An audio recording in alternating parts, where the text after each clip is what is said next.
In this video, we're going to review some basic coolant tank cleaning tips. Let's start with a fairly common example we're all familiar with. There is enough tramp oil in this dirty tank that it needs to be cleaned. How should we remove the oil, and how did it get there in the first place?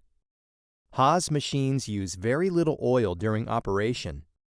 It's most likely this tramp oil came from the oily material this machine has been cutting. Since this isn't a huge amount of oil, we will sweep it up using oil-absorbent wipes. Drop the wipes directly on the surface of the coolant. Wring the coolant out. Oily rags can combust, so don't just drop these in the trash. Put them in an oily waste safety container. Check for chips in the tank using a perforated scoop. Drag them against one wall of the tank and scoop them out.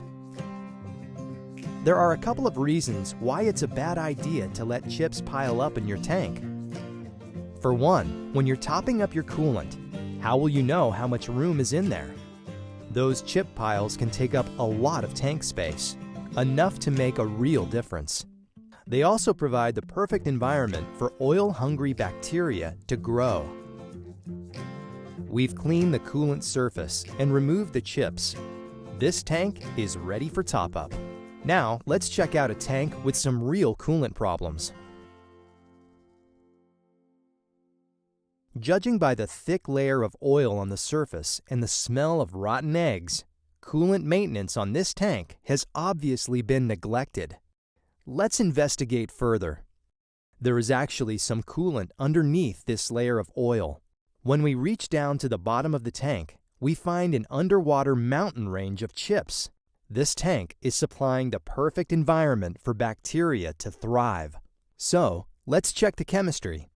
Our water quality test strip shows a low pH around 7, probably because of the stinky bacteria feeding on the tramp oil. Water hardness is also too high at over 400 parts per million. No one filled out the coolant log, so we can only guess that this coolant has been topped up using hard tap water. Several days ago, a bacteria test sample was taken. The test results show a high bacteria level in the coolant. All these tests confirm that discarding the coolant is the only good option. Clear a spot for the pump inlet. Pump out the dirty coolant. Now we will see the full extent of the problem. There is a deep layer of chips. It helps to raise one end of the tank to drain the remaining coolant to the other side. Note that we have a mesh screen around the end of the pump inlet. This keeps the sharp chip fragments from damaging the pump. Remove any chips from the coolant discharge chute and the inlet panel. Use the perforated scoop to lift the chips out of the tank. Now clean the entire tank, including the tank screen, coolant pumps, and cover panels. You don't want to go to all the trouble of filling your machine with fresh coolant, only to recontaminate it with a dirty pump or cover.